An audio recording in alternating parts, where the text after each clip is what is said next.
there. Thank you, Dr. Marshall. Thank you. Senator Hassan. Thank you, Senator Cassidy, and good morning still. We're in the morning, so, and welcome. Congratulations on your nomination, Doctor. I'm going to start out with a question I start all these hearings now with, which is, if directed by the President to take action that would break the law, would you follow the law or would you follow the President's directive? Senator, I don't believe the President will ever ask me to break the law. Well, that strains credulity, given especially the last few weeks, and it's a disappointing answer. I will expect you to follow the law regardless of whether the President directs you to break it. Now, let me go to the second question. President Trump has effectively frozen NIH funding for existing grants, including grants that directly treat people with rare diseases. My office has heard from Christine in Brentwood, New Hampshire, who is receiving treatment for colon cancer through an NIH-funded clinical trial, but now no longer knows the fate of her care because these freezes have delayed doctors who might be needing to hire new research assistants in the trial. This colon cancer trial may not have the research staff that they need to continue treating patients. If confirmed, will you commit to reversing the across-the-board funding freezes at NIH that have delayed life-saving clinical trials? Senator, first, I absolutely commit to following the law, just in response to the previous question. But I also say on this question now, absolutely, I think that if I'm confirmed as director, I want to make sure that every single study that is advancing the health, our knowledge about health, including colon cancer, goes forward. Absolutely. Well, the freeze is really delaying things, and it can have an impact, as you know, on treatment, and especially treatments for something like cancer, which can be very time sensitive. That's the harm that these illegal freezes by this administration have really put into play here. And I hope you will speak up loudly and clearly and push back at the President and Mr. Musk on these freezes. These were appropriated funds.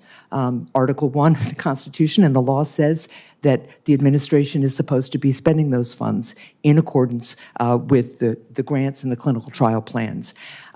President Trump has not only effectively frozen NIH funding for existing clinical trials, he's also stopped review of new grant applications to help develop new cures for diseases such as pediatric cancer.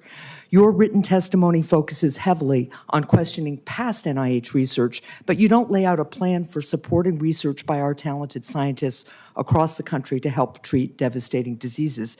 You've talked about this with some of my colleagues, but if confirmed, will you immediately restart all NIH academic review committees and get all appropriated money out the door? If confirmed, absolutely, Senator. My job would be to make sure that those fundamental scientific meetings and other activities happen. The purpose of the NIH Director is to support the mission of the NIH. Okay, thank you. I'm going to forego the other questions I was going to ask and just say this. For people watching this hearing, for parents who are worried about autism in particular, let me just say a couple of things. We see more cases of autism in this country than we used to for a number of reasons, part of which is we're much better at diagnosing it earlier and understanding what the spectrum of it is.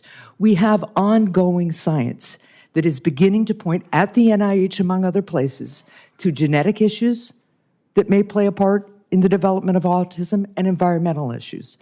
The now retracted study that suggested wrongly and fraudulently that autism might have a relationship to the MMR vaccine has been refuted by 7 studies, every continent, that involved hundreds of thousands of children. So for parents out there who may think that vaccines have something to do with autism, there is no scientific evidence that it does. And it disappoints me greatly that neither you nor the Secretary now of Health and Human Services are willing to say that declaratively and strongly, because what you do when you hesitate, what the Secretary does quite cynically in my view, when he hesitates about this, is you churn and sow doubt and worry at a time when we should be focused on actually finding the cure, the cause and the cure of autism.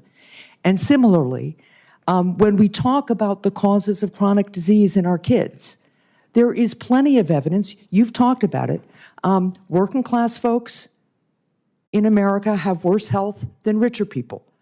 And yet you are about to join an administration that is dedicated to giving more tax cuts to billionaires and taking away things from families, money and services from families that could help them live healthier, better lives and have children less subjected to things like hunger and housing insecurity, which contribute to chronic illness. So I hope you will think about that. I am over my time, and I think Senator Tuberville is next.